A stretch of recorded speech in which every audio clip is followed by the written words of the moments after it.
This is FCM on DR Sports, and it's live. Yes, people, and welcome back to another episode of FCM, home of the European champions, home of the underdogs. You know what I mean? And hopefully soon home of some Guap Gala winners. If you haven't voted, make sure you go and vote. But listen, we're here for a special episode. We're here for a special preview because this weekend, it's a little bit of an FCM derby, what we call round here. Tottenham Hotspur versus Manchester United. A fixture we're all familiar here over the last, year or so. I know last time we tried to film a reaction to this game, the files got corrupted. Robbie? We know what you did, brother. We know what you did. But this is now coming to an interesting point early in the season. I'm here, of course, with Culture Cams, the cult hero of Manchester. How you feeling, brother? This fixture doesn't give me good memories, bro. In fact, this is exactly what I wore in Bilbao. Oh! I don't know why I wore it. Why did I wear this, bro? Listen, That's cursed now. If you will do me a favor after you have finished watching this episode, just to remind yourself, go to Culture Cams' YouTube channal and go and watch his reaction to Bilbao. It might be one of the greatest videos on the internet. Pure, raw emotion is what we got on that day. Honestly. Brother, talk to me about this game. Is this game a little bit of a revenge? Is revenge on your mind in this game? Let me put this down for a second. What? You know what? I want you to focus. The thing is, I don't want to see it as revenge, but it has to be some form of closure. Closure of that previous chapter where we are trying to say to ourselves, we're a different team from last year to this year. Go and lose against Spurs again after, by the way, not only did you beat us in the Europa League final, you beat us in the Carabao Cup and you beat us both times in the league. We lost 4 times in a row to Spurs. So if you go and lose to Spurs again, it's going to feel like absolutely no progression has been made from last season to this season. Amorim has come out and said it's going to be a different game. It's not going to be like the Europa League final. I hope you can back that talk, Mr. Amorim. Because right now, weirdly, as you said, we grew up, lads, it's Tottenham. And now Tottenham have our number. And we gave Tottenham a European trophy. That is mad, bro. We gave Tottenham a European trophy. I will forever be grateful to you guys for this. So, as I said, as you just said about Bilbao, listen, I wore this in Bilbao. I went to Bilbao. I've never been so angry at Manchester United in my life. I will say hands down, the worst result in my life, bro. Because what it took to get to Bilbao and get home, losing to Spurs, bro. I even forgot the journey now. All I remember is we had to get a plane. I can't remember. I had to get to France, then I had to go to Madrid. Then from Madrid, we had to get a 4-hour coach to Bilbao. And then afterwards, we had to wait at the coach station. All them people that were sitting on the floor. I'm in the rubble. I'm somewhere in the rubble. Waiting on the floor until the coach comes to go back to Madrid. To then go. Listen, that journey, worst result ever, honestly. So that feeling needs to be, we need to wash that feeling away. So I don't want it to only be the fans though, bro. The players need to feel that. Yes, I know Mbeumo wasn't part of it. Cunha wasn't part of it. Sesko wasn't part of it. But Casemiro, you were part of it. Bruno Fernandes, by the way, that final performance, I'll never forget. Luke Shaw, you were part of it. Yoro, everyone, you were a part of it. Make it right. Yeah. And you know what's so funny? I feel like this season, as much as we had all that success last year with the 4 wins, the Europa League win, we're actually coming into this season as a new team. Different manager, different playing style, couple different players in the team as well now. And I kind of, as much as I would love last season's form to just be momentum, we carry on, we go in, same again, I don't think it's going to be that type of game. And I've sat here many FCM episodes talking about, how concerned I am about, the style of play we're playing, how Frank is setting into his tactics early doors. But Copenhagen gave me a little bit And mind you, it's only Copenhagen. It's only Copenhagen. But we went down to 10 men at one point in the game, and we got even better. And I was like, hold on. For the first game, we're actually not playing Palini and Bentancur double pivot. We look so fluid. Udogie all of a sudden is back at left back. We have a left-hand side now. I said, hold on, there's a couple wrinkles here that maybe Frank didn't have over the last couple of weeks. And now we're looking at it and thinking, you know what, let's see what he can get. So I'm hoping that we come into this game and it's not revert back to type. Palhinha, Bentancur, Jed Spence at left back, Richarlison up front. No, You saw what Colomwani gave you. You saw what a few of these guys came in when midweek, what they gave you.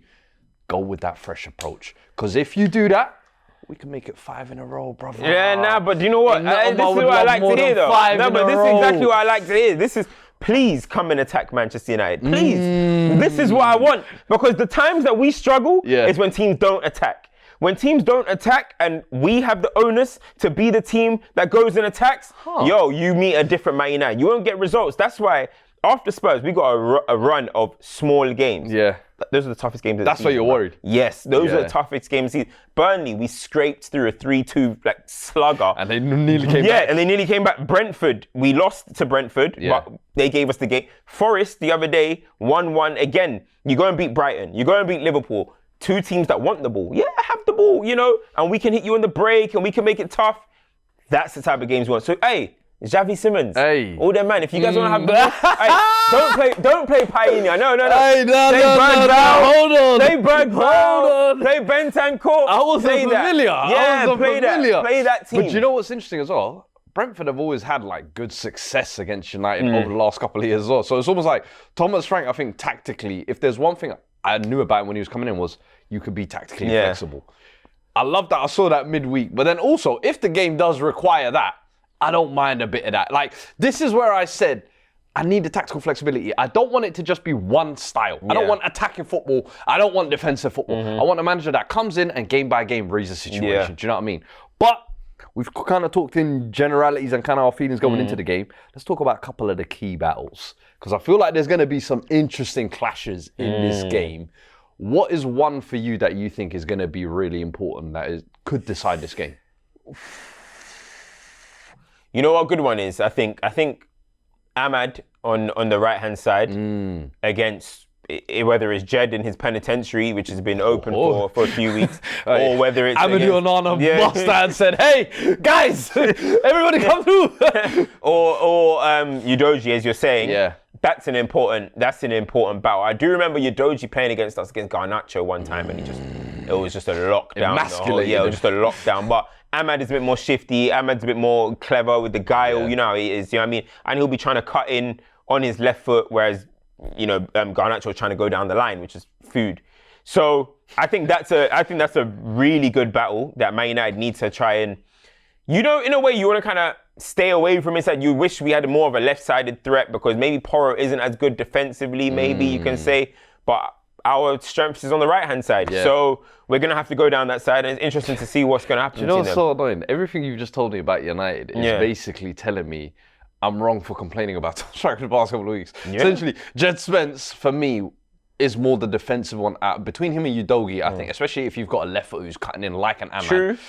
I think Jed Spence can deal with that problem maybe a little bit better. But I still want that kind of overlapping threat of Udogie. So I do think that battle is definitely going to be interesting because Ahmad, for me, is not your traditional wing back. Nah. He is almost like a secondary winger. And I think the link-up he's found with Mbeumo, and I think that's, for me, the one that I'm looking at, Mbeumo versus Van de Ven. Yeah. Where I'm thinking... I feel like the reason why I wouldn't say that, because I think of Mbeumo, I think if we're talking about key man, Mbeumo. But... I don't think he's going to engage with Van de Ven that much. Do you know what I mean? I think he's going to be getting in positions where Udogie has to think about it. Yeah. Your defensive midfielder has to think about it. And by the time it's at Van de Ven, it's probably at shooting possibility. Yeah. I don't know how much they're going to be tussling. But to be fair, Murillo, he did play a bit higher up with Murillo, and Murillo destroyed him. I think so. Maybe Van de Ven can. So that's what I think with Van de Ven is he's got the bonus of if he wants to play aggressive front foot, he's got the speed to cover that space in behind him. So I think if I'm Thomas Frank, I'm actually telling him almost like touch tight with Mbeumo. Wherever he goes, you follow. And I think having Romero back in to just cover those spaces in between as well is huge. One of the other key clashes, and you touched on his name earlier, I think Xavi Simons versus Casemiro, I think is going to be important. Do you think Simons is going to start? I think he will start, especially following the midweek Champions League performance. I think that was one of those where you're looking at like a real confidence booster in terms of his ability. I know people want more numbers, but I also think Casemiro, looking rejuvenated, I can't lie, especially for those first 60 minutes. Yeah. That's my thing is I need you to run him ragged. I need you to take him to spaces that Casemiro doesn't want to go. Because one thing you lot have done well, I think, this season is limit the spaces Casemiro has to cover. That's where he got exposed last year. And having to cover too much ground in a two-man midfield, he can't do that. But Xavi Simons, I need that mobility. I need that. You could stretch the game to the left-hand side, to the right-hand side, just to get him uncomfortable. What do you think of that battle? Nah, I agree. I mean, listen, at some point, you guys are going to need Xavi Simons to come alive. You know what I mean? The Copenhagen ain't Premier League. You know what I mean? Ain't the Premier Cams, League. don't let it be the game against you. I know. The worst thing is if watch it. Simmons puts on a masterclass against United, then United, they're in trouble with me.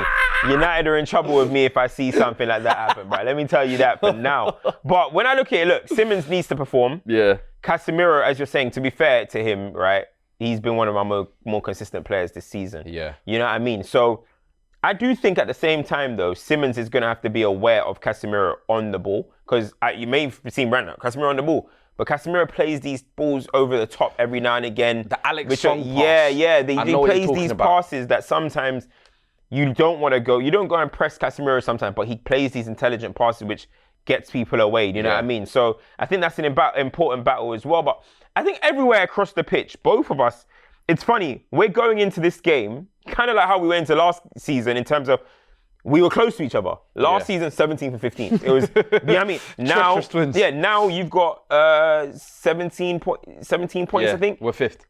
And we've got 16 or so. I think we might have the same points. I think we have the same points, actually. So we're both going into the game in a similar fashion. So that's going to be the most interesting thing to me. Honestly, bro, we're talking about personal matchups in terms of players. I think the big matchup is... Yeah, 11 on points. 11 on points, see? I think the big matchup is, honestly, it's the coaching, man. It's the coaching, bro. It's just what we just said when we were just alluding to it. Is Frank going to say, you know what, we're going to be the team that's going to try and boss this game? Yeah. Or is Thomas Frank going to do what we've seen him do? Be a bit pragmatic, we'll find a way. Yeah. Or are we going to say, nah, after what happened last time, we're going to get on the ball, we're going to try and win this, we're going to show we're better than Spurs? Or are we going to say, hey, Bergvall, man, do 100 turns on the ball, it's all good, and we're going to press in the middle zones? Because we don't really press from the front too well at the moment, but our middle zone kind of like swarming is a lot better. But I don't know. I do think it comes down to who's going to be the pragmatic one, who's going to be the front foot player. Definitely think that's going to play a huge factor. I think Thomas Frank, I mean, this is maybe one of those games in all reality. But the issue I have with that is that we're the home team. I wouldn't want to see that as the home team. I would still want to take the game to you lot and almost, okay, if that's what you think your strength is, I'm going to play to what I think our strength is. Yeah. And we're going to try and have a game of this, you know what I mean? But one other clash that I actually think could come in crucial as well, Kudus versus Shaw. I think Kudus, he's probably going to try. Or is it Dallo? Is it Kudus versus Dallo? Whoever that wing back is. That is a big one. Dallo is off form. Yes. You know I love Dallo. Yeah. Dallo is looking a bit dark for him at the moment. They're saying his Amarin relative that's going to get in the team. Bro, it's starting to look like Dallo is starting to look like either he needs to be a squad rotation. It's not looking great at the moment. Kudus v Dallo is a big matchup. Yeah. That's a big matchup. Whoever that is on that side, I think, because Kudus, in terms of dribbling, we put a lot of balls into him and rely on him for our creativity. I think we're going to demand a lot from him. Let's wrap this up on predictions. Ooh. What are you feeling as the revenge game? Ooh. I need a Benjamin Sesko goal. That's what I really need. He was really bad against Forest. He was really bad against Forest. Romero's back. I actually have a feeling he's not going to start Sesko. I think he's going to start Cunha up top and play Mount. With a Mount, yeah. I think he's going to do that. Busybody. Mount knows how to win at White Hart Lane as well. Yeah. Less of that, mate. Yeah. All right, cool. I'm going to go with Manchester United, Tottenham. I'm going to go with a 2-1 win. I'm gonna go. You're not in great at home, apparently. I know. I'm gonna go over 2-1 That was actually win. the result. I was gonna go for a result. For Man United? No, 2-1 Spurs. Spurs win. 2-1 Spurs win. I don't think there's gonna be as many goals as people think. I think I did a preview with Levan as well. He was saying 3-2 and all sorts. I was like, I don't know if both defenses are that bad. I was like, and the thing is, I think Vicario's in actual great form and Lemons is in great form as well. But I think 2-1. I think Kolo Muani gets his first goal from a Simmons assist. Bro, if that happens, I'm not. I Yo, no love reaction. I won't even do a reaction. If Colomwani scores, My reaction, I I'm won't telling do a you, reaction, will bro. be I'm going to Liban's house first, Yeah, right. and then I'm going to Cam's house first. Follow me on my YouTube channel. What? Now, Colomani, I'm gonna say a Bruno Fernandes winner. Oh, A Bruno Fernandes winner. he owes you that. I can't lie to you. He owes you that. A Bruno Fernandes winner and a Mbumo goal. Mbumo and Bruno. Mbumo and two Bruno. Bs. Yep. Well, listen, peeps, that is the preview from us. Let us know your thoughts in the comments. Let us know who you think are the key matchups. Let us know your predictions in the comments as well. Of course, like the video, help the algorithm, subscribe, tune in for more. We'll catch you guys next time. Make sure you're there Sunday for all the fallout from this game. Vote. There will be blood. Guap Gala, vote. Hey, make sure, last chance, go vote. Catch you guys next time. Take care.